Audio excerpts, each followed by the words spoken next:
Good evening, everyone. Today is day 42 of my 90-day video blog challenge, and I am almost halfway through, which has been a challenge and an accomplishment, so I'm kind of proud of myself and also exhausted. But I'm having fun doing this. So thank you, and thank you for watching. Tonight, I just wanted to share a little of myself, I guess.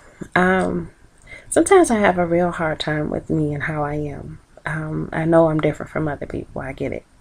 You know, I don't always look at things the way everybody else does, and I don't always feel the way everybody else does about things. And sometimes my solutions are different to the point where other people aren't willing to try them. Like, for example, the way I go about love. I know how I am. I fall in love very easily. So it's almost like I treat my heart like I would a child. You know, when you have a child, you want to protect them. You want to keep them out of harm's way. So you watch over them. And that's kind of what I do with my heart. Treat it like a kid. So when I see it becoming attached to someone that I know is not willing to give me what it is I need, and I know that in the end it's just going to end up being heartbreak, what I start to do is I back off. And by backing off, it eliminates those feelings from developing into something else more and consuming me, because that's what love does. It consumes me. I remember I did a paper one time in school where the teacher said, if you can use one word to describe yourself, what would it be? And my one word was love.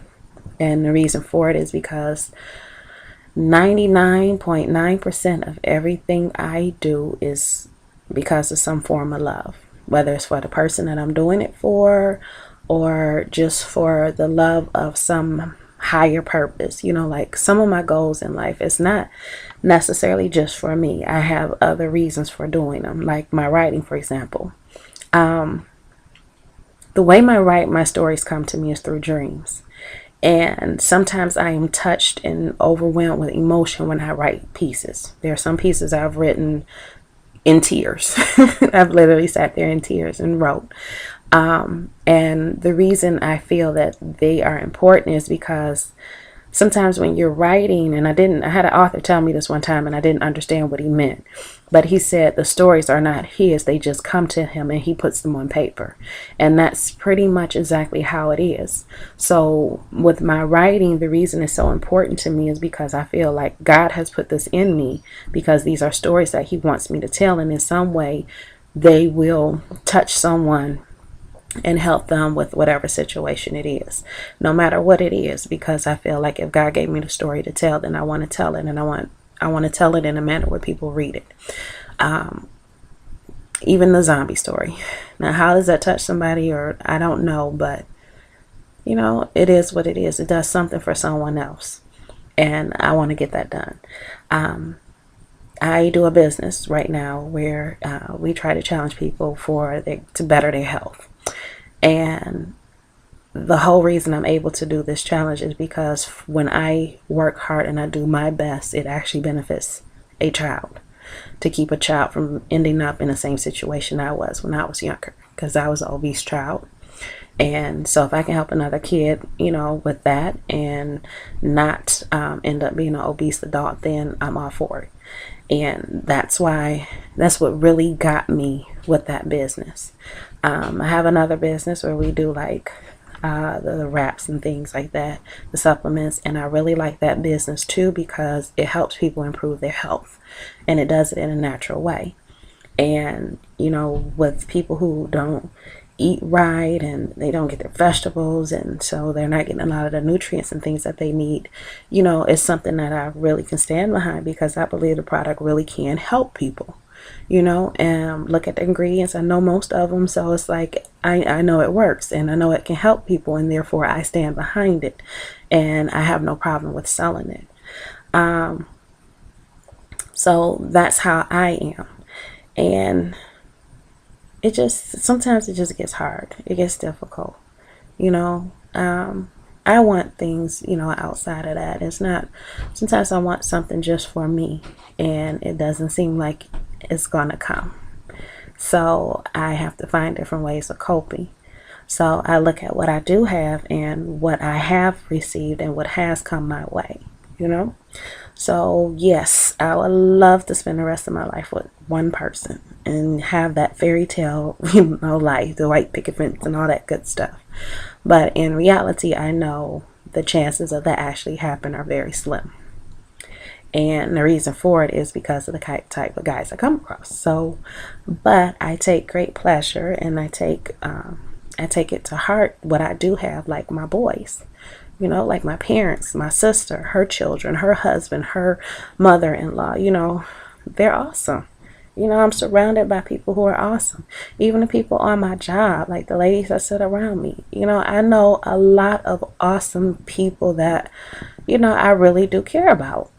And no, it doesn't make up for those nights when you're alone and lonely, but to know that I have that kind of love around me every single day is kind of awesome. And with the way I look at things and I see God in everybody, it's like He's around me all day, everywhere I go. And it's awesome. I know that's my favorite word. We actually had t-shirts made up one time that said the awesome family. And I was pretty awesome. That was my name. My sister was always awesome. My father is epically awesome. My son is just awesome. My nephew, the baby nephew, was born awesome. So, you get it. We all had like awesome names. Because that's our word, awesome.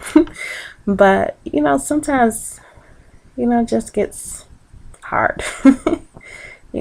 But I look at the things that are around me and the things I do have, and I'm grateful. I really am. I've come a long way.